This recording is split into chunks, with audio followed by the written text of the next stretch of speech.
Hello there. Thanks again for stopping by. Today I'm going to share a little passage with you from one of my favorite books that I've written. This is a book I actually wrote in 1996. It's called Reinvent Yourself, A Lesson in Personal Leadership.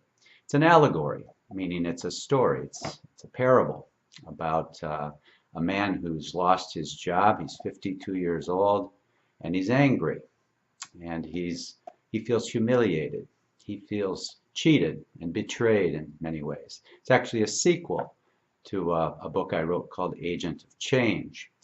And so it takes into story format 7 steps on how to reinvent yourself, renew yourself, respirit yourself.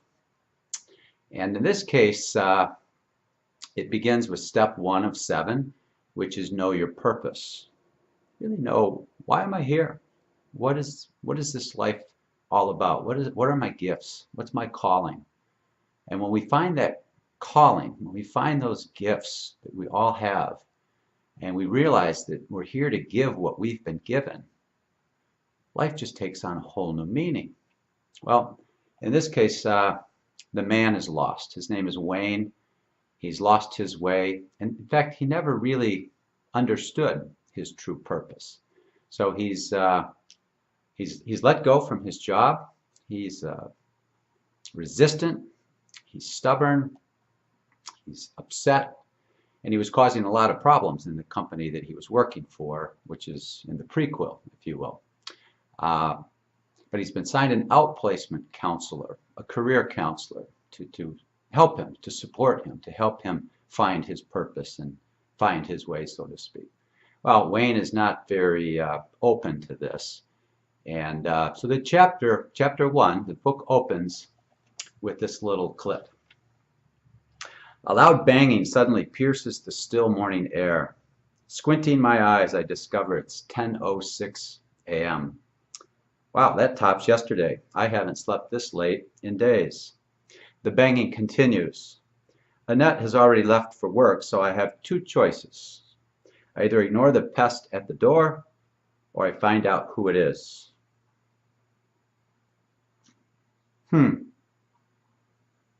I roll over and bury my head under the pillow.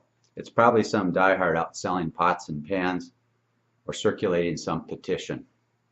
The banging stops, and I laugh. The fool has given up. Minutes later, I spring to my feet. What the hell is going on? Someone's firing up a chainsaw. Annette never said anything about having a tree taken down. I throw on a pair of sweatpants and race for the front door, turning my ankle on the way down the stairs. Now I'm really ticked. I swing the door open, ready for battle. Carter Johnson is standing on the step, dressed in a tweed jacket and wearing a paisley tie, throttling a small steel chainsaw. Johnson is the outplacement counselor assigned to my case. He laughs. I thought this might get your attention. What the hell are you doing here? I yell over the sound of the idling motor. You make house calls now? You wouldn't return my phone calls. I had to do something to get your attention. I cross my arms in front of me and stand my ground. Well, you've got it. Now what do you plan to do? The man flips a switch on the chainsaw and the chainsaw sputters to a stop. He then sets the machine down on the ground and stands exactly the way I'm standing. Feet apart, arms crossed on his chest. I plan to help you, he says without batting an eye. I feel like punching him in the face. Why don't you go waste your time on someone else? I replied defensively. I'm doing just fine. He doesn't budge an inch. He just stares at me, matching and mirroring my every move. You call this fine, Wayne? The man speaks with a confident yet non-threatening tone. He actually sounds a lot like me. Look, doctor, when I need your help, I'll ask for it, okay? No, you won't. That's just it. You do need help, and you won't even return my phone calls. I've been busy, I retort. I'll bet, he counters. You've got to work real hard to look like that. Do you have a job? What a jerk. I step back to close the door. Johnson steps forward and stops the door with his foot. He's not a small man, and it looks like he takes pretty good care of himself. He's obviously not afraid of me. Do yourself a favor, Wayne. Go stand in front of a mirror for 1 minute. Take a good long look at yourself and describe what you see. If you honestly like the man in the mirror and you look forward to spending the rest of your life with him, I'll leave. Just don't kid yourself. You're smarter than that. Well, the story continues about how Wayne awakens and recognizes he's not happy with himself.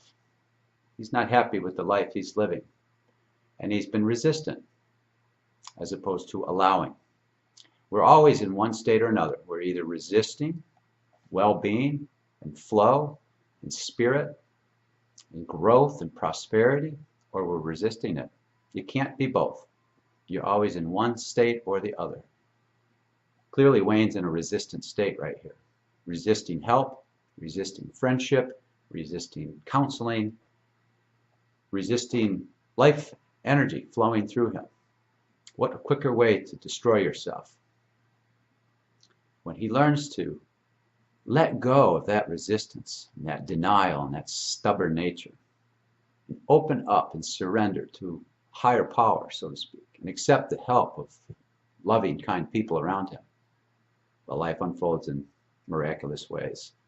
I invite you to read the rest of the story. It's one of my favorites, called Reinvent Yourself, a lesson in personal leadership. Ask yourself, who's leading you? Who's leading you? That's it for today. I'm John Murphy. I'm here to help. God bless you.